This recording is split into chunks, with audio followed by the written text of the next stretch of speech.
Hello, and happy Wednesday. Hope you're doing well. Welcome to my live stream. We're talking today about whether your networking is delivering results. Before I jump into today's topic, I want to remind you, in case you haven't registered already, for our upcoming masterclass, which is happening tomorrow at 11 a.m. Central. We are talking about how to land your skip level promotion to Senior Director, VP, or the C-suite by April 30. So this is for those of you who are no longer interested in just talking about it and pontificating and putting it off and waiting for the perfect time. If it's go time, okay, this is a masterclass for you. If you've been to one of our boot camps and you've learned all of the theory and the information, but now you want to apply it and you want to actually see the results in a matter of months, then that's what we're doing in this masterclass. So go ahead and register. I'm actually going to put the link here for you if you haven't already. Go ahead and click the link that I've just posted there. Let's see if I can do that. Okay, I'm going to pin it. Perfect. Go ahead and click that and register and grab your spot. This is a live only event. We're not going to have any replays. We're not going to send out recordings. Okay. We are going to really reward those who prioritize this, who show up for this. It's 90 minutes. Okay. On a Thursday. So carve out some time so that you can not only get the information that you need, but you can make this happen once and for all. And again, let's think about this. If you are truly serious about landing the promotion, right, by April, there's nothing more important for you to be doing than making it happen. Okay, so prioritize it. Go ahead and grab your spot, and I hope to see you there. But today I want to talk to you about networking, because networking is a part of landing your next role, especially if you're looking at a senior leadership role. Chances are the role that you want, if it's senior director, VP, or the C-suite, they may post it on LinkedIn, but that's not really where they're hiring from. Okay, let me know if you know what I'm talking about. Like, yes, you might see it posted, and by the time they post it, by midday, there are 200 applicants already who have applied to it, right? But usually, people are not trying to hire their next C-suite leader from a LinkedIn application. Typically, the companies you want to work for, okay, who have a solid budget for recruiting executives, they're not spending all of that budget on LinkedIn marketing. They are hiring and retaining the best retained search firms, and they have other methods really for identifying a short list of candidates that are truly contenders for the role. So think about that the next time you try to figure out where to spend your time and your energy. If you are just hitting the quick apply button on LinkedIn, I'm not saying don't do it, but don't put all your eggs in that basket, because that is unlikely to be the place where your role will come from. So networking and talking to other people, talking to human beings, is really an effective way to start to create a pipeline of opportunities that you are being considered for. Okay, so what I want to do in this very brief, this will be a couple minutes long, very brief conversation about networking, is share with you 4 elements to make your networking successful. 4 elements. These are often overlooked. I talk to thousands of leaders every single year, and we talk about networking, and I hear all the things. And so I want to share with you the lessons that I teach, the lessons that people have learned working with us to make their networking effective, so that in a matter of 1 to 2 months, we can take somebody who says to me, I don't love networking, I'm not that good at it, I don't have a network, and in under 60 days, they have a solid network from which they are able to land a role. That's the whole point, okay? So I'm going to cut to the chase here. There are 4 elements I want to share with you really quickly.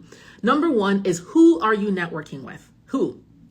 When people think of networking, they think of just meeting people and just chatting and seeing what comes of it, and just allowing for the serendipity, right, to see what comes of it. And yes, there's room for that, and there's a place for that. But if you are somebody who's looking to land this role in record time, in rapid order, by April 30th of this year, you really don't have time, especially if you have a full life, you have a full plate, you have a job currently, you have a family. You don't have time to be spending all this time just chatting and coffee chatting and just seeing what happens. No, that's for somebody who doesn't really have an end in mind. You have an end in mind. So who should you be networking with? I'm going to tell you exactly. You should be networking with who I call influential leaders. And influential leaders for you is anybody who is at your level or above. Really, anybody who's hiring manager level or above. So when we talk about networking in our programs, we don't just say like, oh, how many people did you talk to? No, I want to know how many people precisely who are hiring manager level and above that you are in communication with. because that's who has the level of influence to either hire you directly or to play a key role in the hiring process for you somewhere else. So number one's who are you talking to? Who is on your Rolodex? Who are you connecting with? It's not the time for you to just chit chat with, oh, that one person you used to work with, that one intern over there, and just hope to see what happens. No, you have to get really precise. You have to get specific, because you have to direct your time and your energy where you want it to go. Okay, that's number one. Number two is purpose. What is the purpose of your networking? This is another big one. So every once in a while, I'll talk to someone and they'll say, oh, I had this great conversation with this wonderful leader. And I'll say, well, tell me how it went. What did you guys talk about? Well, I just asked them if they had any advice for me. I asked them if they had any advice on how someone like myself could land a VP level role. I asked them if they would be a mentor for me. And I asked them if they would be able to champion me in this.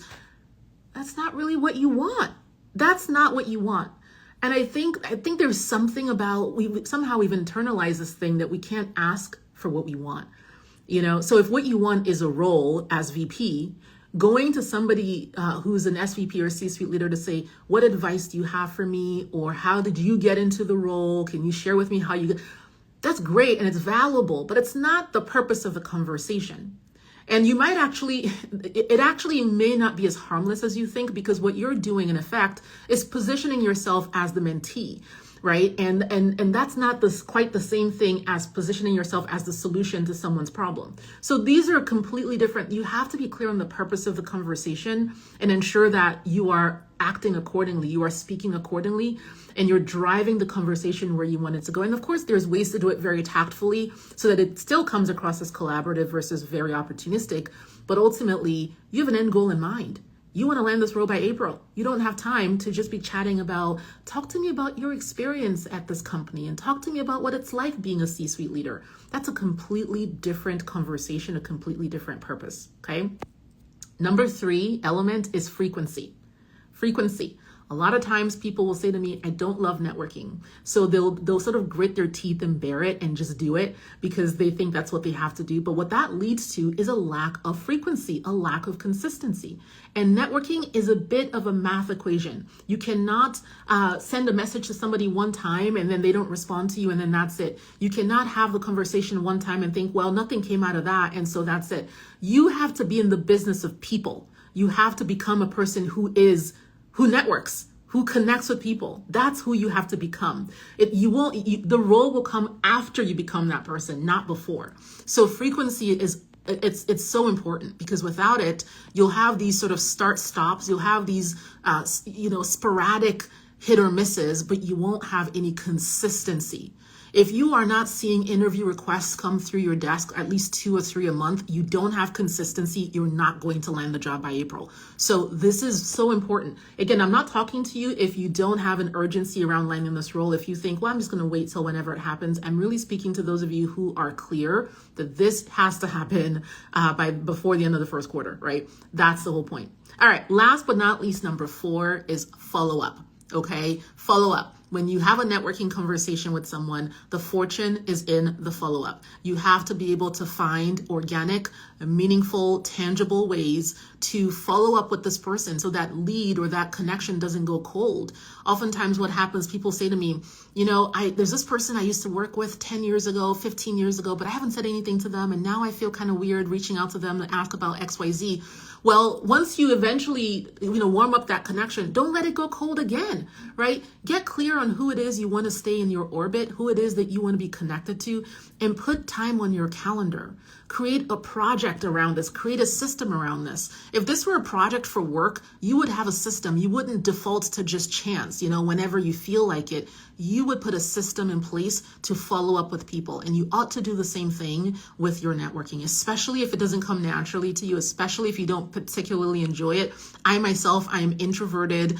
I don't particularly love networking, but I've created systems around it so that I don't have to think about it and I just do it. And so I invite you to do the same. So those are 4 elements that will turbocharge your networking if you are serious about landing your next skip level promotion here in a matter of months. And for more of this, for more powerful, succinct, direct advice and strategy on how to make this happen by April, Senior Director, VP in the C-suite, join me for a masterclass on Thursday. Okay, go ahead and click the link. I just posted the link here in the comments. Click the link, grab your spot, and I will see you there. See you soon.